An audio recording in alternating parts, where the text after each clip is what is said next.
Hello everyone, welcome back to latent academy.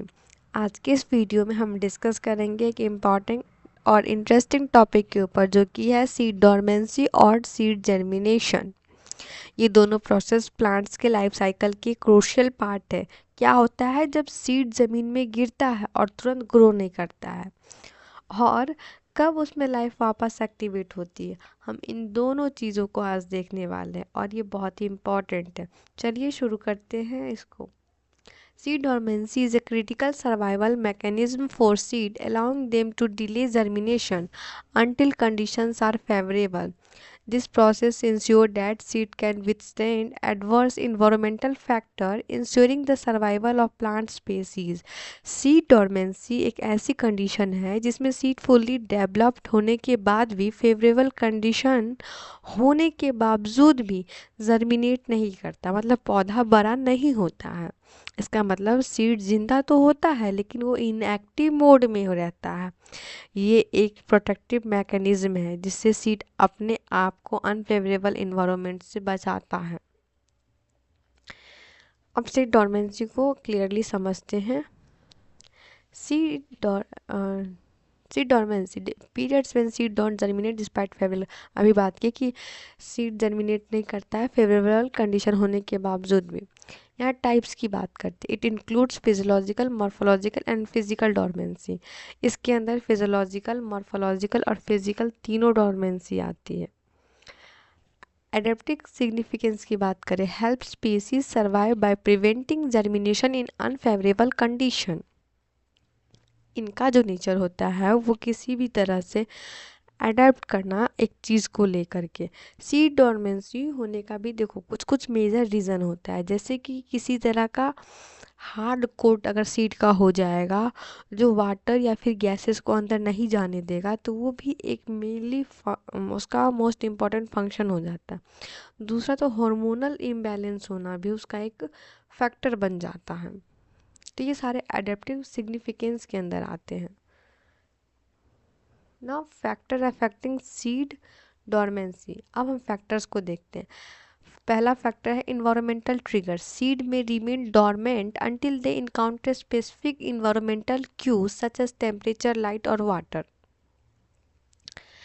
इसके अंदर जो फैक्टर होते हैं उसमें सबसे पहले इन्वायरमेंटल की अगर हम बात करते हैं तो इन्वायरमेंटल बाहरी आवरण को दिखाता है, जैसे कि टेम्परेचर, लाइट और वाटर, इन सब की बात करता है। तो इन सब में क्या होता है ना कि अगर कुछ सीड्स को अगर लाइट और डार्कनेस एक्सपोजर्स के साथ रखा जाए तो वो बिना मतलब जर्मिनेट ही नहीं कर पाता है, अगर लाइट उसको नहीं मिल पाया है तो। दूसरा, अगर उसको स्कैरिफिकेशन के थ्रू रखा जाए तो सीड कोट को रब करके या फिर केमिकली ट्रीट करके सॉफ्ट किया जा सकता है, पर वो होता नहीं है उस वक्त में। तो इन्वायरमेंट इसलिए उस पर रिस्पॉन्सिबल हो गया कि अगर उसको प्रॉपर लाइट में नहीं रखा गया तो वो ग्रो नहीं कर पाया, प्रॉपर वाटर टेम्परेचर नहीं मिला उसको तो वो ग्रो नहीं कर पाएगा। नाउ हार्मोनल इन्फ्लुएंस के बारे में बात करते हैं। Plant hormones like abscisic acid and gibberellins regulate dormancy and germination. Hormonal treatment जैसे कि जिबरलिन्स जो होता है वो अगर हम किसी भी सीड डोरमेंसी में अप्लाई करते हैं तो वो क्या करता है, जिबरलिन्स जो है वो सीड को सीड डोरमेंसी को ब्रेक करता है एक तरह से। और इथिलीन जो होता है वो क्या करता है कि वो एक केमिकल इनहिबिटर है। जो कुछ सीड्स के अंदर ऐसे केमिकल्स होते हैं जो जर्मिनेशन को रोक रहे होते हैं, तो वो उसको तोड़ने की मतलब उसके रोकने के रीज़न को हटाने की कोशिश करता है। तो हार्मोन का भी यहाँ पे इन्फ्लुएंस हो जाता है। Now seed coat characteristic. Hard seed coats में limit water absorption requiring treatment to enhance germination. Hard seed coat जो वाटर या गैसेस को अंदर नहीं जाने देता। और फैक्टर्स को हम लेके देखें तो हार्मोनल की हम बात करें इम्बैलेंस, जैसे कि एब्सिसिक एसिड का लेवल काफ़ी हाई हो जाना, जिबरलिन्स जो है वो सीड जर्मिनेशन को रोकने की कोशिश करने लगता है। इमेच्योर का इम्ब्रियो होना, जो इम्ब्रियो फिली डेवलप नहीं होता है उसके बारे में भी। केमिकल इनहिबिटर जैसे कि कुछ केमिकल्स उसको रोक रहे होते हैं बाहर ग्रोथ नहीं होने के लिए। तो ये सारा फैक्टर जो है ना वो रिस्पॉन्सिबल हो गया सीड डोरमेंसी के लिए। Now seed germination process. अब नेक्स्ट हम समझने वाले हैं कि सीड जर्मिनेशन होता क्या है। Seed germination stages involves imbition, activation of metabolism, and seedling growth. Role of water. Water activates enzymes and initiate growth, essential for breaking down food reserves. Temperature like a sensitivity. Each species has specific temperature requirements for optimal germination. Seed germination एक biological process है जिसमें एक dormant यानी कि resting seed एक active या फिर growing plant बन जा सकता है, तो उसको कहते हैं सीड जर्मिनेशन। ये तब स्टार्ट होता है जब सीड सुटेबल इन्वायरमेंट जैसे कि मॉइस्चर, टेम्परेचर, ऑक्सीजन में आता हो, वहाँ पे टेम्परेचर सेंसिटिविटी की हो, उस वक्त में ये डेवलप होना स्टार्ट करता है। सीड के अंदर स्टोर्ड फूड एम्ब्रियो को ग्रो करने में हेल्प करता है। सीड वॉल अगर स्वेल करने लगता है तो सीड कोट जो होता है उसके ऊपर वो टूट जाता है और रूट और शूट उसमें से निकलने लगता है, जो उसके जर्मिनेशन स्टेज को रिप्रेजेंट करता है।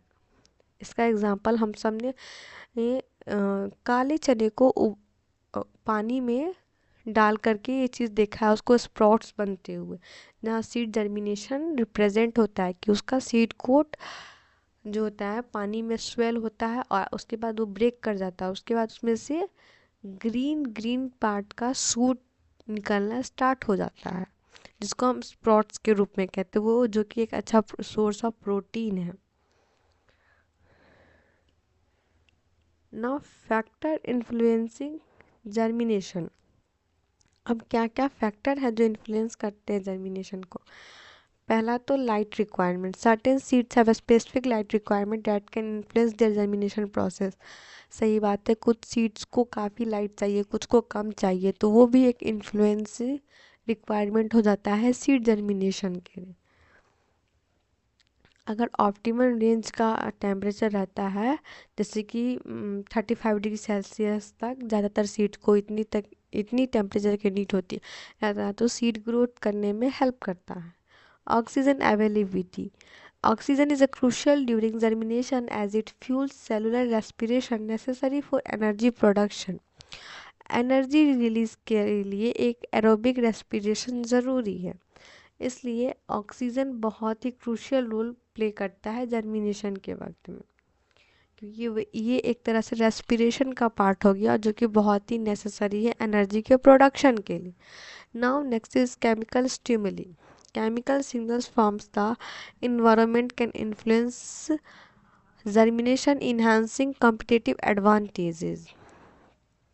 केमिकल्स जो होते हैं वो सिग्नल्स प्रोवाइड करते हैं इन्वायरमेंट के अकॉर्डिंग, और वो इन्फ्लुएंस करता है जर्मिनेशन को, जिससे क्या होता है कि एक कॉम्पिटिटिव इन्वायरमेंट रहता है, तो वहाँ पे कोई भी तरह का चेंजेस जो होता है या फिर किसी भी तरह की छोटी स्टिमुली जो होती है प्लांट्स के ऊपर बहुत ज़्यादा असर दिखाती है और जल्दी वो चीज़ फास्टली होने की चांसेस बढ़ जाते हैं।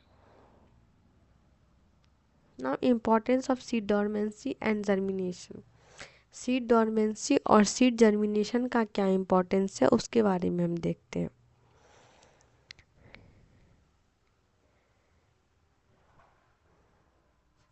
पहला तो agriculture practices. Understanding seed dormancy improve crop yields. अगर हम एग्रीकल्चर के फील्ड में बात करें तो एग्रीकल्चर के फील्ड में क्या होता है ना कि जैसे कि अगर किसी सर्टेन प्लांट्स के अंदर क्या बीमारी है क्या नहीं है, ये वो अगर उसको पता रहेगा किसी फार्मर को, तो उसके क्रॉप यील्ड्स इम्प्रूव हो जा सकते हैं। क्योंकि कई बार ऐसा होता है कि सीड डॉर्मेंसी की वजह से बहुत सारे प्लांट्स नहीं उगते और किसान का काफ़ी नुकसान हो जाता है, क्योंकि बीज अच्छी नहीं होती है, बीज वही एक फेवरेबल कंडीशन होने के बाद भी डेवलप नहीं करती है। और कभी कभी ये चीज़ होता है इन सब थोड़ी कम जानकारी की वजह से भी, तो ये भी एक रिस्पॉन्सिबल फैक्टर है एग्रीकल्चर प्रैक्टिसेस में। पर अगर सीड डॉर्मेंसी और सीड जर्मिनेशन का नॉलेज हो जाए फार्मर्स को, तो वह अपना बहुत ज़्यादा प्रॉफिट कमा सकते हैं अपने एग्रीकल्चर से। Ecological restoration. Insight into dormancy help in selecting native plants. कोई नेटिव प्लांट्स है उसको सेलेक्ट करने में डॉर्मेंसी हेल्प करती है। Seed biotechnology, enhancement in dormancy and germination rate increase resilience. Biotechnology में भी डोरमेंसी अगर इन्हेंस करती है जर्मिनेशन के रेट्स के थ्रू, तो वो रिसाइलेंस को भी इंक्रीज करती है। नाउ कंक्लूजन के ऊपर आते हैं।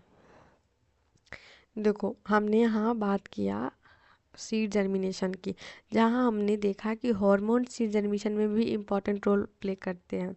जर्मिनेशन को अफेक्ट करने वाले कुछ एसेंशियल फैक्टर्स होते हैं, जैसे कि वाटर जो है वो इनिबिशन को के लिए ज़रूरी होता है। ऑक्सीजन एनर्जी रिलीज के लिए एरोबिक रेस्पिरेशन ज़रूरी होता है। टेम्परेचर जैसे कि ऑप्टिमम रेंज में होना ज़रूरी है, कम से कम 35 डिग्री सेल्सियस तक सभी सीड्स को चाहिए। लाइट, कुछ सीड्स को लाइट चाहिए और कुछ को नहीं चाहिए या फिर कम चाहिए। तो ये सारा चीज़ बहुत इम्पॉर्टेंटली इफ़ेक्ट करता है किसी भी सीड जर्मिनेशन के प्रोसेस को। और उसके रेगुलेट करने के लिए हमने देखा कि हार्मोन जो होता है वो सीड जर्मिनेशन के में इम्पॉर्टेंट रोल प्ले करता है, जैसे कि जिबर्लिन्स, एब्सिसिक एसिड। जिबर्लिन्स जो होता है वो जर्मिनेशन को स्टिमुलेट करता है। एब्सिसिक एसिड जो होता है वो डोरमेंसी मेंटेन करता है, जर्मिनेशन को इनहिबिट करता है, बैलेंस करता है। जिबरेलिक एसिड और एब्सिसिक एसिड डिसाइड करता है कि सीड जर्मिनेट करे या नहीं। तो ये सारा फैक्टर है जो रिस्पॉन्सिबल हो गया एक तरह से। तो फाइनली हम एक कंक्लूजन पे ये आते हैं कि हमने सीड डोरमेंसी जो कि एक प्रोटेक्टिव फेज है, और सीड जर्मिनेशन जो कि एक्टिव और ग्रोथ फेज है, इन दोनों में फैक्टर्स जैसे कि वाटर, टेम्परेचर, ऑक्सीजन और हार्मोन, इन दोनों प्रोसेस को कंट्रोल करते हैं। ये दोनों स्टेजेस प्लांट्स के सर्वाइवल और ग्रोथ के लिए सुपर इम्पॉर्टेंट हैं। अगर इनमें कुछ भी कम ज़्यादा होता है तो ये प्लांट के ऊपर काफ़ी जल्दी रिस्पॉन्स के रूप में दिखने लग जाता है। तो दोस्तों, अगर आपको ये वीडियो हेल्पफुल लगा हो तो लाइक करें, कमेंट करें अपने डाउट्स के साथ, और सब्सक्राइब करना ना भूलें। मिलते हैं नेक्स्ट वीडियो में, तब तक के लिए keep learning, keep enjoying. Thank you so much.